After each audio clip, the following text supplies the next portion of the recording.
ஜனவரி மாதம் 27ஆம் தேதி 2024 சனிக்கிழமை. மறையுரை சிந்தனை. கடவுளுடைய பலம் தெரியாமல் மனிதன் கடவுளிடம் உறவு கொண்டாடுவது பொருளற்றதும் உயிரற்றதுமாய் இருக்கும்.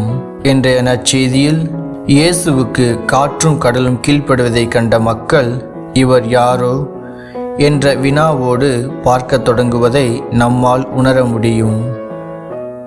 உண்மையில் இயேசு வினாவாக இருக்க விரும்பவில்லை, விடையாக இருப்பவர் என்பதை தான் கடலில் ஏற்பட்ட புயலையும் சீற்றத்தையும் அடக்கி அமைதியை கொண்டு வந்தார்.